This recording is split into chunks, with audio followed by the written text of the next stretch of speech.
In our big stories, as the world watches Syria, the United States carefully considers if it should get involved and send a military message to Assad in response to his alleged use of chemical warfare on his own people. Now, I reached out to get the Syrian perspective, and only one person responded. I spoke with a Syrian national now living in South Carolina about the war raging in his country.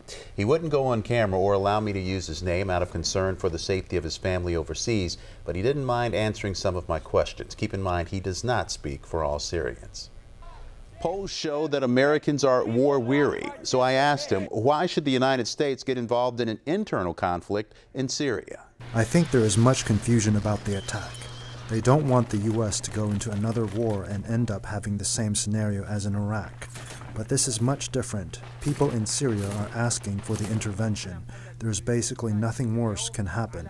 What will be worse than being attacked by chemical weapons? He says the rebels are avenging the violence that's being done to their family members, and he gave me an example of why the rebels have little mercy left. It was a big demonstration. Regime forces started firing, and one of the demonstrators, who is a third year in college, was hit in the head and transferred to the hospital. Once he got there, regime soldiers came and stood in front of us, threatening that we are putting our lives in danger if we treat this guy, who eventually went into respiratory failure and died.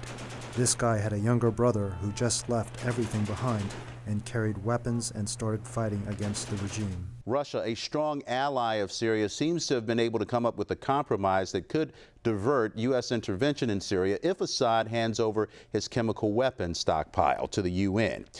I asked him, do you have any faith in that compromise? No, not at all. Russia and the regime know exactly what it means if the U.S. attacks. Take the chemical weapon, but keep me where I am. This means that the revolution will never end. He will become then the one who was able to stop the U.S. and be the champ. Again, that man is a sympathizer of the Syrian rebels, and he says Syrians do want the U.S. to step in, but was quick to add that if whatever action taken against Assad is not strong enough, his regime will appear stronger, not weaker as a result.